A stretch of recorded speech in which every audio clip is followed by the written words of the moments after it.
ಎಲ್ರಿಗೂ ನಮಸ್ತೆ. ಸೊ ಈಗ B N S S start ಮಾಡೋಣ. ಬಿ ಎನ್ ಎಸ್ ಎಸ್ ಬಗ್ಗೆ ಓದೋಣ. ಸೊ ಎಲ್ರಿಗೂ ಗೊತ್ತಿರೋ ಹಾಗೆ ಸಿಲೆಬಸ್ಸು ಚೇಂಜ್ ಆಗಿದೆ ಅಂತ ವಿಷಯ ಎಲ್ರಿಗೂ ಗೊತ್ತಿದೆ. ನಮಗೆ ಮೊದಲು ಸಿ ಆರ್ ಪಿ ಸಿ ಇತ್ತು. ಸೊ ಈಗ ಬಿ ಎನ್ ಎಸ್ ಎಸ್ ಇದೆ. ಯಾಕಂದ್ರೆ ನಾವೆಲ್ಲ ಸ್ಟಡೀಸ್ ಮಾಡಬೇಕಾದ್ರೆ ಸಿ ಆರ್ ಪಿ ಸಿನ ಓದಿದ್ದು. ಬಟ್ ಈಗ ಬಿ ಎನ್ ಎಸ್ ಎಸ್ ಬಂದಿದೆ. ಹಾಗಿದ್ದಲ್ಲಿ sir C R P C running ಇರುತ್ತಾ, B N S S running ಇರುತ್ತಾ ಅಂತ ನಿಮ್ಮ ಪ್ರಶ್ನೆ ಏನಾದರೂ ಬಂದ್ರೆ ನಾನು ತುಂಬಾ ಕ್ಲಾರಿಟಿಯಾಗಿ ಕ್ಲಾರಿಫೈ ಮಾಡ್ತೇನೆ. ದಯವಿಟ್ಟು ಅರ್ಥ ಮಾಡ್ಕೊಳ್ಳಿ before start of the subject, ಆಯ್ತಾ? ಈಗ 2023 ಇಂದ 2023 ಇಂದ ಇರುವಂತ ಎಲ್ಲಾ ಕೇಸ್ಗಳು ರಿಜಿಸ್ಟ್ರೇಷನ್ ಯಾವ್ದ್ರ ಮೇಲಾಗಿದೆ? ಸಿ ಆರ್ ಪಿ ಸಿ ಮೇಲಾಗಿದೆ. ಅಂತಂದ್ರೆ 1947 ಇಂದ 1948, 9, 10, 2010, 2022 ತನಕನೂ ಕೂಡ ಯಾವ್ದ್ರ ಮೇಲೆ ಕೇಸ್ ರಿಜಿಸ್ಟರ್ ಆಗಿದೆ? ಸಿ ಆರ್ ಪಿ ಸಿ ಮೇಲೆ ರಿಜಿಸ್ಟರ್ ಆಗಿದೆ. ಅರ್ಥ ಮಾಡ್ಕೊಳ್ಳಿ. 2023 ಏನಾಯ್ತು? ಬಿ ಎನ್ ಎಸ್ ಎಸ್ ಬಂತು ಅಂತ ನಿಮ್ಗೆ ಗೊತ್ತಿದೆ ಅಲ್ವಾ? ಈಗ ಏನಾಗುತ್ತೆ ಅಂತಂತಂದ್ರೆ 2023ಗಿಂತ ನೆಕ್ಸ್ಟ್ ರಿಜಿಸ್ಟರ್ ಮಾಡ್ತಾ ಇರುವಂತಹ ಎಲ್ಲಾ ಕೇಸಲ್ಲಿ 2023 ಬಂದ್ಮೇಲೆ 2024ಗೆ ಅನಾಟ್ಮೆಂಟ್ ಮಾಡ್ಬೇಕಂತ ಬಂತು. ಸೆಕೆಂಡ್ರಿ ಎನಿಹೌ 2023 ಅಂತ ಒಂದು ಇಸ್ವಿ ಇದೆಯಲ್ಲ, ಅದನ್ನೇ ತಗೊಂಡು ನಾವು ಕಂಟಿನ್ಯೂ ಹೋಗೋಣ. ಓಕೆ, ಈಗ 2023 ಬಂತು ಅಂತಂತಂದ್ಮೇಲೆ 2023ಗಿಂತ ನೆಕ್ಸ್ಟ್ ಬರುವಂತಹ ಎಲ್ಲಾ ಇಸ್ವಿಗಳಲ್ಲಿ ಅಂದ್ರೆ 24 ಆಗಿರ್ಬೋದು, 25, 26, 27 ನೆಕ್ಸ್ಟ್ ಎಲ್ಲಾ ಇಸ್ವಿಗಳಲ್ಲಿ ಏನ್ ಮಾಡ್ತಾರೆ ಅಂತಂದ್ರೆ ಬಿ ಎನ್ ಎಸ್ ಎಸ್ ಅಂತ ಬರ್ಕೊಂಡು ಸೆಕ್ಷನ್ ಬರೀತಾರೆ. ಸೆಕ್ಷನ್ 13 ಸೆಕ್ಷನ್ 40 ಬರ್ದ್ಬಿಟ್ಟು ಕೇಸ್ ರಿಜಿಸ್ಟರ್ ಆಗ್ತಾ ಹೋಗುತ್ತೆ. ಸರ್ ಆಗಿದ್ದಲ್ಲಿ C R P C complete ಆಗಿ ಬಂದಾಗ ಹೋಯ್ತಾ 2023 ನಂತರ? ಇಲ್ಲ. ಯಾಕಿಲ್ಲ? ಕಂಪ್ಲೀಟ್ ಆಗಿ ಬಂದಾಗಿಲ್ಲ. ಯಾಕಿಲ್ಲ ಅಂತಂದ್ರೆ ಈಗ ಸಿ ಆರ್ ಪಿ ಸಿ ಅಂಡರಲ್ಲಿ ಕೋಟಿಗಟ್ಲೆ, ಲ್ಯಾಕ್ಸ್ ಅಲ್ಲ ಕ್ರೋರ್ಸ್ ಅಲ್ಲಿ ಇದೆ. ಆಲ್ ಓವರ್ ಇಂಡಿಯಾದಲ್ಲಿ ಹೋದ್ರೆ ನೀವು ಕ್ರೋರ್ಸ್ ಆಫ್ ಕೇಸಸ್ಗಳು C R P C under already register ಆಗ್ಬಿಟ್ಟಿದಾವೆ. ನಿಮಗೆ ಗೊತ್ತಿರೋರಿಗೆ ಗೊತ್ತಿರುತ್ತೆ, ಒಂದೊಂದು ಕೇಸು ಮಿನಿಮಮ್ ಅಂದ್ರೂ ಕೂಡ 2 to 8 ಇಯರ್ಸ್ 5 ಇಯರ್ಸ್ ತನಕ ನಡೆಯುತ್ತೆ. ಹಾಗಿದ್ದಲ್ಲಿ 2022ದಲ್ಲಿ ರಿಜಿಸ್ಟರ್ ಆಗಿರೋ ಕೇಸ್ ಎಲ್ಲಿವರೆಗೂ ನಡೆಯುತ್ತೆ? ಮಿನಿಮಮ್ 2027 ತನಕ ನಡೆಯುತ್ತೆ. 2020 ರಿಜಿಸ್ಟರ್ ಆಗಿರೋ ಕೇಸ್ 2025 ತನಕ ನಡೆಯುತ್ತೆ ಅನ್ಕೊಳ್ಳಿ. ಆ ಟೈಮಲ್ಲಿ ಏನು C R P C use ಮಾಡ್ಬೇಕಾ, ಬಿ ಎನ್ ಎಸ್ ಎಸ್ ನ ಯೂಸ್ ಮಾಡ್ಬೇಕಾ? ಅಲ್ವಾ? ಅದಕ್ಕೇನು ಅಂತಂತಂದ್ರೆ ಇಲ್ಲಿ ಎಫೆಕ್ಟ್ಸ್ ಯಾವ ತರ ಇದೆ ಅಂತಂದ್ರೆ, ಹಿಂದ್ಗಡೆ ಬಂದಂತಹ ಯಾವುದೇ ಒಂದಕ್ಕೆ ಈ B N S S applicable ಆಗಲ್ಲ. ಸೊ ನಾವು ಯಾವಾಗಿಂದ ಲಾಗು ಮಾಡಿದೀವಿ ಅದ್ರ ಮುಂದಿಂದ ಅಪ್ಲಿಕೇಬಲ್ ಆಗುತ್ತೆ. ಹಿಂದೆ ಇರುವಂತ ಸಿ ಆರ್ ಪಿ ಸಿನೇ ಇದ್ದು ಅಲ್ಲಿ ನಾವ್ ಏನೇನ್ ರಿಜಿಸ್ಟರ್ ಮಾಡಿದೀವಿ, ಏನೇನ್ ಕೇಸ್ಗಳು ನಡೆಸಿದೀವಿ, ಎಲ್ಲೆಲ್ಲ ಅದನ್ನ ಸೆಕ್ಷನ್ ಯೂಸ್ ಮಾಡಿದೀವಿ ಅವೆಲ್ಲ ಕ್ಲೋಸ್ ಆಗತ್ತಂಗ ರನ್ನಿಂಗ್ ಇರುತ್ತೆ. ಆಯ್ತಾ? ಒಂದ್ ಅದು ಕ್ಲೋಸ್ ಆದ್ಮೇಲೆ ಕಂಪ್ಲೀಟ್ ಆಗಿ B N S S start ಆಗುತ್ತೆ. ಅಂತಂದ್ರೆ ಈಗ ನಿಮ್ಮ ಮುಂದಿನ ದಿನಗಳಲ್ಲಿ ನೀವೆಲ್ಲ ನೋಡುವಂತದ್ದು B N S S highest ಆಗಿ ನೋಡ್ತೀರಾ ನೀವೆಲ್ಲ ವಕೀಲರಾಗಿ ಬರೋ ತನಕ. ಆದ್ರೂ ಕೂಡ ಹಳೆ ಕೇಸಸ್ ಗಳಿತ್ತು ಅಂತಂದ್ರೆ ಸಿ ಆರ್ ಪಿ ಸಿ ಅಂತಾನು ಕೂಡ ನೋಡ್ತೀರಾ. ಸರ್ ಆಗಿದ್ದರೆ ಇದು ಎಷ್ಟು ವರ್ಷ ಇರುತ್ತೆ C R P C?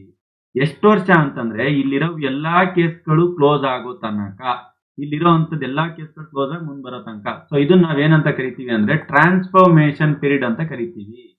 So ಯಾವುದೇ ಒಂದು ವ್ಯವಸ್ಥೆ ಆಗಲಿ, ಯಾವುದೇ ಒಂದು ಕಾನೂನು ಆಗಲಿ, ಹಳೇದ್ರಿಂದ ಹೊಸದ್ ಬರ್ತಾ ಇದೆ ಅಂತಂದ್ರೆ ಅದು ಟ್ರಾನ್ಸ್ಫಾರ್ಮ್ ಆಗ್ಬೇಕು, ಕಂಪ್ಲೀಟ್ ಆಗಿ ತೆಗಿಯಕ್ ಬರಲ್ಲ. ಉದಾಹರಣೆಗೆ ನಾನು ಹೇಳ್ತೇನೆ, ಈಗ ಹಾರ್ಡ್ವೇರ್ ನೆಟ್ವರ್ಕಿಂಗ್ ಅಲ್ಲಿ ಒಂದು ನಿಮಗೆ ಬೇರೆ ಬೇರೆ ಸಾಫ್ಟ್ವೇರ್ಸ್ ಗಳೆಲ್ಲ ಬರ್ತಾ ಹೋಗುತ್ತೆ. ಹಂಗಂತೇಳಿ ಹಳೆ ಸಾಫ್ಟ್ವೇರ್ ನ ಕಂಪ್ಲೀಟ್ ಆಗಿ ಎಕ್ಸಿಟ್ ಮಾಡಕ್ ಆಗಲ್ಲ. ಸೊ ಅದ್ರಲ್ಲಿ ಅದು ಎಕ್ಸಿಸ್ಟ್ ಇರುತ್ತೆ ಅಂಟಿಲ್ ಇನ್ನೊಂದು ಬರೋ ತನಕ. ಇದು ಪ್ಯೂರ್ ಟೆಕ್ನಿಕಲ್ ಆಗಿ ಹೋಗುತ್ತೆ. Let it what ever it may be. ಮತ್ತೆ ನಾವು ಬ್ಯಾಕ್ ಬರೋಣ ನಮ್ಮ ಈ ಲೀಗಲ್ ಲ್ಯಾಂಗ್ವೇಜ್ ಅಲ್ಲೇ ಬಂದ್ರೆ ಕೂಡ. ಸೊ ಎಷ್ಟು ದಿನ ಅದು ಮೇಂಟೈನ್ ಆಗುತ್ತೋ ಅಷ್ಟು ದಿನ ಅದನ್ನ ಇಡ್ತಾರೆ. ಇಟ್ಟಾದ್ಮೇಲೆ ಎಲ್ಲಾ ಬಿ ಎನ್ ಎಸ್ ಎಸ್ ಅಲ್ಲೇ ಯಾವಾಗ ಫೈಲ್ ಆಗಿ ಸ್ಟಾರ್ಟ್ ಆಗುತ್ತೆ, ಎಲ್ಲಾ ಬಿ ಎನ್ ಎಸ್ ಅಲ್ಲಿ ಯಾವಾಗ ಬರಕ್ ಸ್ಟಾರ್ಟ್ ಆಗುತ್ತೆ, ಇದು ಮರೆ ಮಾಚ್ತಾ ಹೋಗುತ್ತೆ. ಅಂದ್ರೆ ಇದು ಕಳೆದು ಹೋಗುತ್ತೆ, ತನ್ನತ್ವನ ಕಳ್ಸ್ಕೊಳುತ್ತೆ. ಹಂಗಂತಂದ್ರೆ ಇನ್ನೂ ಕೂಡ 4 to 5 years, minimum 4 to 5 years ಇವಾಗಿಂದ ನೀವು ಇದನ್ನ ನೋಡ್ತೀರಾ. ಓಕೆ, ಆಫ್ಟರ್ ದಟ್ ಹೋಗ್ತಾ ಹೋಗ್ತಾ ಹೋಗ್ತಾ ಹೋಗ್ತಾ ನಿಮಗೆ ಕಾಣಿಸ್ಕೊಳ್ಳೋದು ಕಮ್ಮಿ ಆಗುತ್ತೆ. ಅಲ್ಲಿಗೆ ಈ ನಿಮ್ಮ C R P C close ಆಗುತ್ತೆ. ಸರ್ ಇದಿಷ್ಟು ಗೊತ್ತಾಯ್ತು, ಸಿ ಆರ್ ಪಿ ಸಿ ಯಾವ ರೀತಿ ರನ್ ಆಗುತ್ತೆ, ಬಿ ಎನ್ ಎಸ್ ಎಸ್ ಯಾವ ರೀತಿ ರನ್ ಆಗುತ್ತೆ. ಈಗ ಸಿ ಆರ್ ಪಿ ಸಿಗೂ ಬಿ ಎನ್ ಎಸ್ ಎಸ್ ಸಿಗೂ ಏನ್ ಸರ್ ವ್ಯತ್ಯಾಸ ಇದೆ? ಯಾಕಿದನ್ನ ಇವತ್ತಿನ ವಿಡಿಯೋದಲ್ಲೇ ಹೇಳ್ತಾ ಇದ್ದೀನಿ ಅಂತಂದ್ರೆ, ನೀವು ಇದನ್ನ ತುಂಬಾ ಡಿಫ್ರೆನ್ಸ್ ಅನ್ನ ಹಗ್ಗಗಳ ನೋಡ್ತಾನೆ ಇರ್ತೀರಾ. ಅದನ್ನ ಆ ರೀತಿನೇ ಓದ್ಕೊಂಡು ಹೋಗ್ಬೇಕು. ಬಿ ಎನ್ ಎಸ್ ಎಸ್ ಅಲ್ಲಿ ಏನಿತ್ತು, ಸಿ ಆರ್ ಪಿ ಸಿ ಅಲ್ಲಿ ಏನಿತ್ತು, ಬಿ ಎನ್ ಎಸ್ ಎಸ್ ಅಲ್ಲಿ ಯಾವ ತರ ಇದೆ, ಸೊ ಏನ್ ಅಮೆಂಡ್ಮೆಂಟ್ ಮಾಡಿದ್ರು, ಬಿ ಎನ್ ಎಸ್ ಎಸ್ ನಮಗೆ ಅಡ್ವಾಂಟೇಜ್ ಏನಿದೆ, ಡಿಸ್ಅಡ್ವಾಂಟೇಜ್ ಏನಿದೆ, ಇದೇ ರೀತಿ ಸ್ಟಡಿ ಮಾಡ್ತಾ ಹೋಗ್ತೀವಿ ಇಡೀ ಸಿಲೆಬಸ್ ನಾವು. ಅದಕ್ಕೋಸ್ಕರ ಸಿ ಆರ್ ಪಿ ಸಿ ಅಲ್ಲಿ ಬಿ ಎನ್ ಎಸ್ ಎಸ್ ಅಲ್ಲಿ ಸೇಮ್ ಇದೆ, ಯಾವುದೇ ರೀತಿಯಾದಂತಹ ಬದಲಾವಣೆಗಳು ಆಗಿಲ್ಲ. ಆದ್ರೆ ಕಂಪ್ಲೀಟ್ ಆಗಲ್ಲ 90%. ಇನ್ನು 5 to 10% ಏನಿದೆಯಲ್ಲ ಬದಲಾವಣೆಗಳಾಗಿದೆ.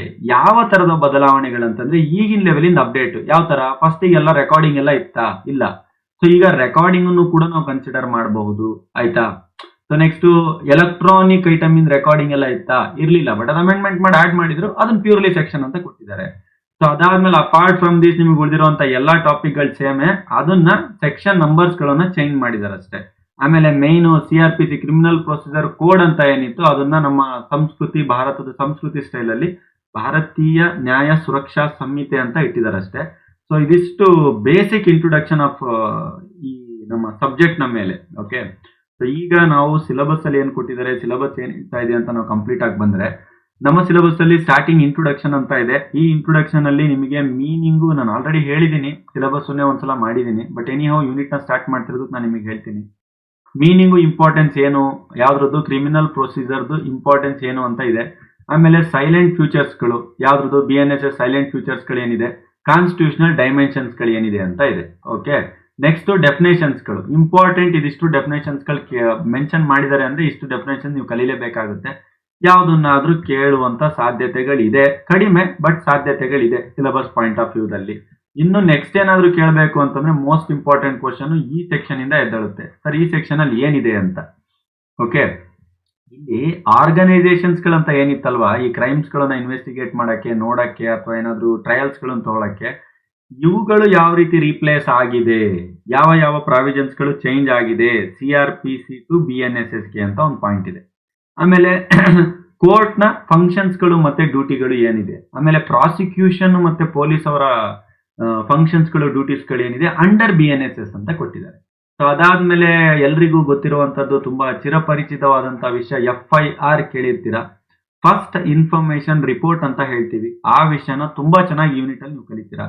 FIR ಅಂದ್ರೆ ಏನು, FIR ಅಲ್ಲಿ ಏನೇನ್ ಇರಬೇಕು, ಅದ್ರ ಕಂಟೆಂಟ್ಸ್ ಏನು, ವ್ಯಾಲಿಡ್ FIR ಯಾವುದು, FIR ಮಾಡಿದ್ಮೇಲೆ ಪೊಲೀಸ್ ಏನ್ ಆಕ್ಷನ್ ತಗೋಬೇಕು, ನೆಕ್ಸ್ಟ್ ಮೂವ್ಮೆಂಟ್ ಏನು, ಇಂಥ ವಿಷಯಗಳನ್ನ ಕಲಿತೀರಾ. ಸೊ ಹೊಸದೊಂದು ಕಾನ್ಸೆಪ್ಟ್ ನ ಆಡ್ ಮಾಡಿದರೆ, ತುಂಬಾ ಒಳ್ಳೆ ಕಾನ್ಸೆಪ್ಟ್, 0 FIR ಅಂತ. ನೀವು ಎಲ್ಲೇ ಇರಿ ಏನೇ ಇರಿ ಜುಡಿಕ್ಷನ್ ಬರುತ್ತೆ ಬರಲ್ಲ ಅಂತ ಏನು ಹೇಳಂಗಿಲ್ಲ, ಅದನ್ನ ಫಸ್ಟ್ ರಿಜಿಸ್ಟರ್ ಮಾಡ್ಕೋಬೇಕು ಕಂಪ್ಲೇಂಟ್ ಅನ್ನ. ಇದೆಲ್ಲ ಫಸ್ಟಿಗಿತ್ತು, ತುಂಬಾ ಬೇರೆ ಲೆವೆಲ್ ಇನ್ ಇದಕ್ಕಿತ್ತು, ಯಾವುದು ಸೆಕ್ಸುವಲ್ ಅಫೆನ್ಸು, ರೇಪು, ಇಂಥವೆಲ್ಲ ಇದ್ದಾಗ ನೀವು ಅದನ್ನ ಮಾಡ್ಕೋಬೇಕು 0 FIR ಅಂತೇಳಿ ಸ್ಟಾರ್ಟಿಂಗ್ ಅಮೆಂಡ್ಮೆಂಟ್ ಎಲ್ಲ ಸ್ಟಾರ್ಟ್ ಮಾಡ್ತಾ ಇದ್ರು. ಏನಿ ಹೌ ಕಂಪ್ಲೀಟ್ ಆಗಿ ಚೇಂಜ್ ಮಾಡ್ಬಿಟ್ಟು ಒಂದು ಬೇರೆ ಲೆವೆಲ್ಗೆ ತಂದಿದ್ದಾರೆ. ಸೊ ನಮ್ಮ ನೆಕ್ಸ್ಟ್ ಕ್ಲಾಸಸ್ಗಳೆಲ್ಲ ನೀವು ಅದನ್ನ ನೋಡ್ತಾ ಹೋಗ್ತೀರಾ. ನೆಕ್ಸ್ಟ್ ಫರ್ದರ್ ಏನಾದ್ರು ಹೇಳಬೇಕು ಅಂತಂದ್ರೆ, ಇನ್ವೆಸ್ಟಿಗೇಷನ್ ಪವರ್ಸ್ ಏನಿದೆಯಲ್ಲ ಅದ್ರ ಬಗ್ಗೆ ಮಾತಾಡುತ್ತಾರೆ. ಪ್ರಿಲಿಮಿನರಿ ಇನ್ಕ್ವೈರಿ ಅಂದ್ರೆ ಏನು, ಕಂಪ್ಲೇಂಟ್ ಯಾವ ತರ ತಗೋಬೇಕು, ಯಾವ್ದು ವ್ಯಾಲಿಡ್ ಕಂಪ್ಲೇಂಟ್, ಯಾವ್ದು ವ್ಯಾಲಿಡ್ ಕಂಪ್ಲೇಂಟ್ ಅಲ್ಲ, ಪೊಲೀಸ್ ಯಾವ್ದನ್ನ ಮಾಡಬೇಕು ಯಾವ್ದನ್ನ ಮಾಡಬಾರ್ದು, ಎಷ್ಟರ ಮಟ್ಟಿಗೆ ಪೊಲೀಸಿಗೆ ಪವರ್ ಇದೆ, ಇಂಥ ವಿಷಯಗಳನ್ನ ಈ ಸಬ್ಜೆಕ್ಟ್ ಅಲ್ಲಿ ಕಲಿತಾ ಹೋಗ್ತೀರಾ ಅಂಡರ್ BNSS. ನೆಕ್ಸ್ಟ್ ಏನು ಅಂತಂದ್ರೆ ಅರೆಸ್ಟ್ ಬಗ್ಗೆ ಇದೆ. ಅರೆಸ್ಟ್ ಪೊಲೀಸ್ ಮಾಡ್ಬೇಕಾದ್ರೆ ಯಾವ್ಯಾವ ಪ್ರೊಸೀಜರ್ ನ ಫಾಲೋ ಮಾಡಬೇಕು, ವುಮೆನ್ಸ್ ಇದ್ರೆ ಅರೆಸ್ಟ್ ಮಾಡ್ಬೇಕಾದ್ರೆ ಯಾವ ರೀತಿ ಪ್ರೊಸೀಜರ್ ಫಾಲೋ ಮಾಡಬೇಕು. ಓಕೆ, ಫಾಲೋ ಮಾಡಾದ್ಮೇಲೆ ಎಷ್ಟು ಅವರ್ ಅಲ್ಲಿ ತೆಗೆದುಕೊಂಡು ಬಂದು ಜಡ್ಜ್ ಮುಂದೆ ನಿಲ್ಸ್ಬೇಕು, ಇಟ್ ಮೀನ್ಸ್ ಮ್ಯಾಜಿಸ್ಟ್ರೇಟ್ ಮುಂದೆ ನಿಲ್ಸ್ಬೇಕು, ಎಕ್ಸ್ಕ್ಯೂಸ್ ಯಾವಾಗಿರುತ್ತೆ, ಎಕ್ಸೆಪ್ಷನ್ಸ್ ಯಾವಾಗಿರುತ್ತೆ, ಡೆಡ್ ಲೈನ್ಸ್ ಯಾವಾಗಿರುತ್ತೆ, ರೈಟ್ಸ್ ಗಳು ಏನಿರುತ್ತೆ ಒಬ್ಬ ಅರೆಸ್ಟ್ ಆದ ಒಂದು ಇದರಲ್ಲಿ ಬೇಲ್ಗಳನ್ನ ತಗೋಬಹುದಾ, ವಕೀಲರನ್ನ ಮೀಟ್ ಆಗ್ಬಹುದಾ, ಇಂಥ ವಿಷಯಗಳನ್ನ ಕಲಿತೀರಾ. ಸೊ ಅದಾದ್ಮೇಲೆ ಪ್ರೊಸೀಜರ್ಸ್ ಮತ್ತೆ ಸೇಫ್ ಗಾರ್ಡ್ಸ್ ಗಳು ಏನಿದೆ ಪ್ರೊಕ್ಲಾಮೇಷನ್ ಗೆ ಅಂತ ಕರಿತೀರಾ. ಓಕೆ, ಅದಾದ್ಮೇಲೆ next information regarding the arrested person and hand coughing ಅಂತ ಇದೆ. ಹ್ಯಾಂಡ್ ಕಫಿಂಗ್ ಮತ್ಲಬ್ ಅಂತಂದ್ರೆ ಕೈಕೋಳ ಹಾಕೋದು ಅಂತ ಹೇಳ್ತಾರಲ್ವಾ, ಅಂದ್ರೆ ಈ ಕೈಗೆ ಬೇಡಿ ಹಾಕ್ತಾರೆ ನೋಡಿ, ಅದನ್ನ ಹ್ಯಾಂಡ್ ಕಫ್ ಅಂತ ಕರಿತೀವಿ. ಸೊ ಅದು ಎಷ್ಟರ ಮಟ್ಟಿಗೆ ಹಾಕಿದ್ ವ್ಯಾಲಿಡ್, ಹಾಕದೇ ಇರೋದು ವ್ಯಾಲಿಡ್, ಯಾವಾಗ ಹಾಕ್ಬೇಕು ಯಾವಾಗ ಹಾಕಬಾರ್ದು, ಸ್ವಲ್ಪ ಈಗೆಲ್ಲ ಏನು ಅಂತಂದ್ರೆ ಈ ಫಂಡಮೆಂಟಲ್ ರೈಟ್ಸ್ ಬಗ್ಗೆ ಕಾನ್ಸಂಟ್ರೇಟ್ ಮಾಡಿಬಿಟ್ಟು ಅಮೆಂಡ್ಮೆಂಟ್ ಮಾಡಬೇಕಾದ್ರೆ ಒಂದು ಸ್ವಲ್ಪ ಅಮೆಂಡ್ಮೆಂಟ್ಸ್ ಎಲ್ಲ ಆಗಿದೆ. ಎನಿಹೋ ಪ್ರತಿಯೊಂದು ಕಾನ್ಸೆಪ್ಟ್ ಅನ್ನು, ಈಚ್ ಅಂಡ್ ಎವ್ರಿಥಿಂಗ್ ಕಾನ್ಸೆಪ್ಟ್ ಅನ್ನು ನಾವು ಟಾರ್ಗೆಟ್ ಮಾಡ್ತಾ ಹೋಗೋಣ. ಸೊ ಇವತ್ತಿನ ನಾನು ಹೇಳಿದ ಈ ಬೇಸಿಕ್ ವಿಡಿಯೋದೆಲ್ಲ ತುಂಬಾ ಇಂಪಾರ್ಟೆಂಟ್ ಆಗಿರುತ್ತೆ, ಸ್ವಲ್ಪ ನೋಡ್ಕೊಳ್ಳಿ. ಇವತ್ತಿನ ವಿಡಿಯೋದಲ್ಲಿ ನಾವೇನ್ ಮಾಡೋಣ ಅಂತಂದ್ರೆ ಇಂಟ್ರೊಡಕ್ಷನ್ ಮತ್ತೆ ಈ ಸೈಲೆಂಟ್ ಬ್ಯಾಕ್ ಗ್ರೌಂಡ್ ಮತ್ತೆ ಸೈಲೆಂಟ್ ಫೀಚರ್ಸ್ ಗಳನ್ನ ನೋಡೋಣ. ಆಲ್ಮೋಸ್ಟ್ ನಾನು ಆಲ್ರೆಡಿ ಎಕ್ಸ್ಪ್ಲೇನ್ ಮಾಡ್ಬಿಟ್ಟಿದ್ದೀನಿ, ಕಂಪ್ಲೀಟ್ ಆಗಿ ಏನೇನು ಎಕ್ಸ್ಪ್ಲೇನ್ ಮಾಡಿದ್ದೀನಿ, ಡಿಫ್ರೆನ್ಸ್ ಏನಿದೆ ಅದನ್ನೇ ಬರೆದ್ರಾಯ್ತು. ಈಗ meaning and importance of criminal procedure ಅಂತ ಇದೆ, ನಿಮ್ ಸಿಲೆಬಸ್ ಕಾಪಿ ಇರೋದಕ್ಕೆ ಹೇಳ್ತಾ ಇದ್ದೀನಿ. ಎಕ್ಸಾಮ್ ಪಾಯಿಂಟ್ ಆಫ್ ವ್ಯೂ ಈ ಕ್ವಶನ್ ಕೇಳುವಂತ ಸಾಧ್ಯತೆಗಳು ಅತಿ ಕಡಿಮೆ, ಕೇಳೋದಿಲ್ಲ ಅಂತ ತೂಕ ಇಲ್ಲ ಇದರಲ್ಲಿ. ಕ್ರಿಮಿನಲ್ ಪ್ರೊಸೀಜರ್ ಅಂತಂದ್ರೇನು, 2 ತರ ಪ್ರೊಸೀಜರ್ ಬರುತ್ತೆ, ಒಂದು ಸಿವಿಲ್ ಪ್ರೊಸೀಜರ್, ಇನ್ನೊಂದು ಕ್ರಿಮಿನಲ್ ಪ್ರೊಸೀಜರ್. ಸಿವಿಲ್ ಪ್ರೊಸೀಜರ್ ಯಾವ್ದು ನೋಡ್ತಾ ಇದೆ, CPC ಕ್ರಿಮಿನಲ್ ಪ್ರೊಸೀಜರ್ ಕೋಡ್ ನೋಡ್ತಾ ಇದೆ. ಕ್ರಿಮಿನಲ್ ಪ್ರೊಸೀಜರ್ CRPC ನೋಡ್ತಾ ಇತ್ತು. ಈ CRPC ಬದಲಿಗೆ BNSS ಬಂದಿದೆ, ಹಾಗಂತೇಳಿ CPC ಏನ್ ಚೇಂಜ್ ಆಗಿಲ್ಲ, ಹಾಗೇ ಇದೆ. ಸಿವಿಲ್ ಪ್ರೊಸೀಜರ್ ಅಂತಂದ್ರೆ ಒಬ್ಬ ಇಂಡಿವಿಜುವಲ್ ಇನ್ನೊಬ್ಬ ಇಂಡಿವಿಜುವಲ್ ಅಥವಾ ಎಂಟಿಟಿ, ಲೀಗಲ್ ಎಂಟಿಟಿ ಅಥವಾ ಯಾವುದೇ ಒಂದು ಎಂಟಿಟಿ, ಕಂಪನಿ, ಇದ್ರ ಮಧ್ಯದಲ್ಲಿ ಏನೋ ಒಂದು ಸಮಸ್ಯೆ ಆದಾಗ ಆಗುವಂತ ಸಿವಿಲ್ ಕೇಸ್ಗಳು. ಕ್ರಿಮಿನಲ್ ಪ್ರೊಸೀಜರ್, ಕ್ರಿಮಿನಲ್ ಕೇಸ್ಗಳು ಯಾವುದು ಅಂತಂತಂದ್ರೆ ಒಬ್ಬ ಇಂಡಿವಿಜುವಲ್ ಇನ್ನೊಬ್ಬ ಇಂಡಿವಿಜುವಲ್ ಮಧ್ಯೆನೇ ಆಗುತ್ತೆ ಲೀಗಲ್ ಎಂಟಿಟಿ, ಬಟ್ ಕ್ರಿಮಿನಲ್ ಅಂತ ಕನ್ಸಿಡರ್ ಆಗಬೇಕು ಅಂತಂದ್ರೆ ಅದು ಸೊಸೈಟಿಗೆ ಹಾರ್ಮ್ ಮಾಡಿರ್ಬೇಕು. ಯಾವ ಒಂದು ಕ್ರೈಮು, ಯಾವ ಒಂದು ವಿಷಯ ಸುತ್ತಮುತ್ತ ಇರುವಂತ ಸೊಸೈಟಿನ ಹಾರ್ಮ್ ಮಾಡುತ್ತೆ, ಸೊ ಅದನ್ನ ಅಂಡರ್ ಕ್ರಿಮಿನಲ್ ಪ್ರೊಸೀಜರ್ ಕೋಡ್ ಅಲ್ಲಿ ರಿಜಿಸ್ಟ್ರೇಷನ್ ಮಾಡ್ಕೊಳ್ತಾರೆ. ಸೊ ಐ ಹೋಪ್ ನಿಮಗೆ ಈಗ ಅರ್ಥ ಆಗಿದೆ ಕ್ರಿಮಿನಲ್ ಅಂದ್ರೆ ಏನು, ಕ್ರಿಮಿನಲ್ ಕೇಸಸ್ ಗಳಂದ್ರೇನು, ಕ್ರಿಮಿನಲ್ ಪ್ರೊಸೀಜರ್ ಗಳಂದ್ರೇನು. ಸರ್ ಹಾಗಿದ್ದಲ್ಲಿ BNSS ಅಲ್ಲಿ ನಾವು ಏನ್ ಓದ್ತೀವಿ ಅಂತಂದ್ರೆ ಎಲ್ಲಾ ಕ್ರಿಮಿನಲ್ ಕೇಸಸ್ ಗಳ ಬಗ್ಗೆನೇ ಓದೋದು.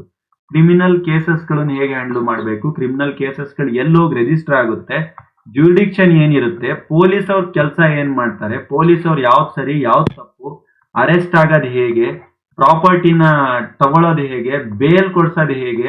ಅರ್ಥ ಆಗ್ತಿದೆಯಲ್ಲ ಸಬ್ಜೆಕ್ಟ್ ಅಲ್ಲಿ ನೀವೇನ್ ಓದ್ತೀರಾ ಅಂತ. ಆಂಟಿಸಿಪೇಟರಿ ಬೇಲ್ ಅಂದ್ರೆ ಏನು, ಆಯ್ತಾ, ಇಂಥ ಎಲ್ಲಾ ವಿಷಯಗಳನ್ನು ಓದ್ತೀರಾ. ಮತ್ತೆ ಟ್ರಯಲ್ಸ್ ಗಳು ಹೇಗೆ ನಡೆಯುತ್ತೆ ಮೆಜಿಸ್ಟ್ರೇಟ್ ಕೋರ್ಟ್ ಅಲ್ಲಿ. ಮೆಜಿಸ್ಟ್ರೇಟ್ ಕೋರ್ಟ್ ಅಂತಂತಂದ್ರೆ ಕ್ರಿಮಿನಲ್ ಕೋರ್ಟ್ಸ್ ಗಳಲ್ಲಿ ಯಾವ ರೀತಿ ಟ್ರಯಲ್ಸ್ ನಡೆಯುತ್ತೆ, ಜಡ್ಜ್ ಯಾವ ರೀತಿ ಆಕ್ಷನ್ ತಗೋಬಹುದು, ಫೈನ್ ಹಾಕ್ಬಹುದು, ಶಿಕ್ಷಣ ಕೊಡಬಹುದು, ಯಾವ ಯಾವ ಪ್ರೊಸೀಜರ್ ನ ಫಾಲೋ ಮಾಡಬೇಕಾಗುತ್ತೆ CRPC ಅಲ್ಲಿ ಅನ್ನುವಂತ ವಿಷಯಗಳನ್ನ BNSS ಅಲ್ಲಿ ನಾವು ಕಲಿತಾ ಹೋಗ್ತೀವಿ. ಓಕೆ, ಈ BNSS ಈಗ ಇಂಟ್ರೊಡಕ್ಷನ್ ನಾನು ಬೇಸಿಕಲಿ ಹೇಳ್ಬೇಕಂದ್ರೆ 2023 ಬಂತು. 1973 CRPC ಏನ್ ಬಂದಿತ್ತಲ್ವಾ, ಆ CRPC ನ ಅಮೆಂಡ್ಮೆಂಟ್ ಮಾಡಿಬಿಟ್ಟು ಎನ್ಫೋರ್ಸಬಲ್ ಆಗಿ ಜುಲೈ 1 2024 ಇಂದ ಬಂದಿದೆ. 2023 ಅಲ್ಲಿ ಎನಾಕ್ಟೆಡ್ ಆಕ್ಟ್ ಇದು, ಬಟ್ ಎನ್ಫೋರ್ಸ್ಮೆಂಟ್ ಬಂದಿದ್ದು 1 ವರ್ಷ ಆದ್ಮೇಲೆ ಜುಲೈ 1 2024ಗೆ. ಓಕೆ, ನೆಕ್ಸ್ಟ್ ಏನಾದ್ರು ಹೇಳ್ಬೇಕು ಅಂತಂದ್ರೆ ಇಲ್ಲಿ ಏನ್ ಕಾನ್ಸಂಟ್ರೇಟ್ ಮಾಡಿದ್ದಾರೆ ಅಂತಂದ್ರೆ ಸ್ಪೀಡಿ ಜಸ್ಟಿಸ್.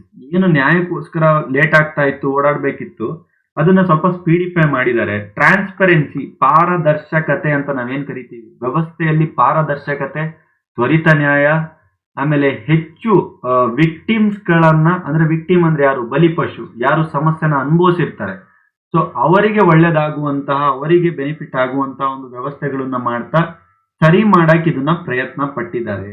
ಸೊ ಇದಿಷ್ಟು ಆಗಿರುವಂತಹ ಬದಲಾವಣೆ ನಮ್ಮ ಈ ಕ್ರಿಮಿನಲ್ ಪ್ರೊಸೀಜರ್ಸ್ ಕೋಡ್ ಗಳಲ್ಲಿ. ಬೇಸಿಕ್ ಇಂಟ್ರೊಡಕ್ಷನ್ ಸಾಕು.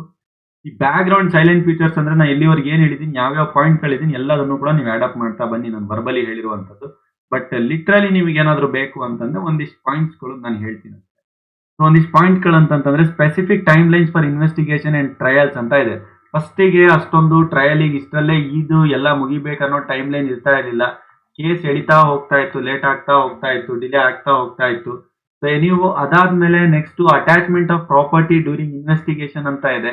ಇನ್ವೆಸ್ಟಿಗೇಷನ್ ಟೈಮ್ ಅಲ್ಲಿ ಇನ್ ಕೇಸ್ ಏನಾದ್ರೂ ಇಂಥ ಕೇಸಸ್ ಗಳಿತ್ತು, ಪ್ರೊಸೀಡಿಂಗ್ಸ್ ಹೆಲ್ಪ್ ಆಗುವಂತದ್ದು, ವಿಕ್ಟಿಮ್ಸ್ ಹೆಲ್ಪ್ ಆಗುವಂತದ್ದು, ಆ ಟೈಮಲ್ಲಿ ನಾವು ಅವನ ಪ್ರಾಪರ್ಟಿನ ಅಟ್ಯಾಚ್ಮೆಂಟ್ ತಗೋಬೇಕು. ಅಟ್ಯಾಚ್ಮೆಂಟ್ ಮೀನ್ಸ್ ಒಂಥರ ಜಪ್ತಿ ತೆಗೆದುಕೊಳ್ಳುವುದು ಅಂತಾರೆ. ಬೇರೆ ಭಾಷೆ ಇದೆ, ಅದು ಕಾನೂನು ಭಾಷೆ. ನಾನು ನಿಮ್ಗೆ ಅರ್ಥ ಆಗುವಂತ ಭಾಷೆಗೋಸ್ಕರ ಹೇಳ್ತಾ ಇರೋದು. ಜಪ್ತಿ ತೆಗೆದುಕೊಳ್ಳುವಿಕೆ, ಅದನ್ನ ಯಾವ ರೀತಿ ತೆಗೆದುಕೊಳ್ಳಬಹುದು, ಯಾವ ಯಾವ ಟೈಮಲ್ಲಿ ತೆಗೆದುಕೊಳ್ಬಹುದು ಅಂತ ಹೇಳಿದ್ದಾರೆ. ಇನ್ ಅಬ್ಸೆನ್ಷಿಯಾ ಟ್ರಯಲ್ ಆಫ್ ಪ್ರೊಕ್ಲಾಮ್ಡ್ ಅಫೆಂಡರ್ ಅಂತ ಇದೆ. ಅಂತಂದ್ರೆ ಗೈರು ಹಾಜರಾಗಿರ್ತಾನೆ, ಯಾರು, ಘೋಷಿತ ಅಪರಾಧಿಯ ಗೈರು ಹಾಜರಿಯ ವಿಚಾರಣೆಯನ್ನು ಒದಗಿಸುತ್ತದೆ. ಅಂತಂದ್ರೆ ಫಸ್ಟ್ ಯಾರು ಪ್ರೊಕ್ಲಾಮ್ಡ್ ಅಫೆಂಡರ್ ಅಂತ ಇರ್ತಿದ್ದ, ಅವನು ಗೈರು ಹಾಜರಿಯಲ್ಲಿ ನಡ್ಸೋದ್ ಕಷ್ಟ ಇತ್ತು CRPC ಅಲ್ಲಿ ಕೇಸ್ನ. ಈಗ BNSS ಅಲ್ಲಿ ಪ್ರಾವಿಷನ್ ಮಾಡ್ಕೊಟ್ಟಿದ್ದಾರೆ, ನಡ್ಸಬಹುದು ಅಂತ. ಗೊತ್ತಾಗುತ್ತೆ ನಿಮಗೆ, ಇದೆಲ್ಲ ಸ್ಟಾರ್ಟಿಂಗ್ ಯೂನಿಟ್ಸ್ ಅಲ್ವಾ, ಬೇಸಿಕ್ ಆಗಿ ಅನ್ಸುತ್ತೆ, ಹೋಗ್ತಾ ಹೋಗ್ತಾ ಗೊತ್ತಾಗುತ್ತೆ. ಸೊ ಇವತ್ತಿನ ವಿಡಿಯೋ ಇದನ್ನ ಕ್ಲೋಸ್ ಮಾಡೋಣ. ನೆಕ್ಸ್ಟ್ ಕಾನ್ಸ್ಟಿಟ್ಯೂಷನಲ್ ಡೈಮೆನ್ಷನ್ಸ್ ಏನಿದೆ ನೋಡೋಣ. ನಿಮ್ಮ ಸಿಲೆಬಸ್ ಪ್ರಕಾರ ಡೆಫಿನೇಷನ್ ಕ್ಲಾಸ್ಗಳಿದೆ, ಅದನ್ನ ಒಂದೊಂದು ಡಿಫ್ರೆಂಟ್ ವಿಡಿಯೋಸ್ಗಳೆಲ್ಲ ನೋಡ್ತಾ ಹೋಗೋಣ. ಸೊ ವೆಲ್, ಇದಿಷ್ಟು ಹೇಳ್ತಾ ನಾನು ಇವತ್ತು ಕ್ಲೋಸ್ ಮಾಡ್ತಾ ಇದ್ದೀನಿ. ಜಾಸ್ತಿ ಏನು ಇವತ್ತಿಲ್ಲ, ಬೇಸಿಕ್ ಇಂಟ್ರೊಡಕ್ಷನ್ ಅನ್ನು ನೋಡಿದ್ವಿ, ಸಿಲೆಬಸ್ ಏನೇನಿದೆ ಅಂತೇಳಿ. ನೆಕ್ಸ್ಟ್ ಇಂಟ್ರೊಡಕ್ಷನ್ ಅಲ್ಲಿ 1973 ಬಂತು, ಜುಲೈ 1 2024 ಇಂದ ಎನಾಕ್ಟ್ಮೆಂಟ್ ಆಯ್ತು ಅಂತ ಹೇಳಿದ್ವಿ. PD ಟ್ರಯಲ್ ಟ್ರಾನ್ಸ್ಪರೆನ್ಸಿ ಬಂದಿದೆ. ಬ್ಯಾಕ್ ಗ್ರೌಂಡ್ ಅಂತ ಸ್ಪೆಸಿಫಿಕ್ ಬ್ಯಾಕ್ ಗ್ರೌಂಡ್ ಫೀಚರ್ಸ್ ಗಳೇನು ಅಂತಂದ್ರೆ, ನೀವು ಇಡೀ ಸಬ್ಜೆಕ್ಟ್ ಅಲ್ಲಿ ಏನ್ ಕಲ್ತಿರ್ತೀರಾ, ಇಡೀ ಸಬ್ಜೆಕ್ಟ್ ಬಗ್ಗೆ ಏನ್ ಗೊತ್ತಿರುತ್ತೆ ಅದನ್ನೆಲ್ಲದನ್ನು ಬರ್ದ್ ಬನ್ನಿ ಎಕ್ಸಾಮ್ ಹಾಲ್ ಅಲ್ಲಿ. ಅದಕ್ಕೆ ಜಾಸ್ತಿ ಕಾಂಪ್ಲಿಕೇಟೆಡ್ ಮಾಡಿಲ್ಲ. At the end of the time ನಿಮ್ ಸಬ್ಜೆಕ್ಟ್ ಮುಗಿಯೋ ತನಕ ನಿಮ್ಗೆ ಲಾಟ್ಸ್ ಆಫ್ ಪಾಯಿಂಟ್ಸ್ ಗಳು ಸಿಗುತ್ತೆ. ಇದಕ್ಕೆ ನೀವೇ ಸ್ವಂತಕ್ಕೆ ಇನ್ನೂ ಜಾಸ್ತಿ ಪಾಯಿಂಟ್ಸ್ ಬರೀತೀರಾ. ಸೊ ವೆಲ್, ಮುಂದಿನ ವಿಡಿಯೋದಲ್ಲಿ ಮತ್ತೆ ಸಿಗೋಣ. ಸೊ ಇದಕ್ಕೆ ಹೇಳ್ತಾ ಕ್ಲೋಸ್ ಮಾಡ್ತಾ ಇದ್ದೀನಿ ನಾನು. Thank you very much from ನಮ್ಮ ಕಾನೂನು ಅಕಾಡೆಮಿ ಟೀಮ್.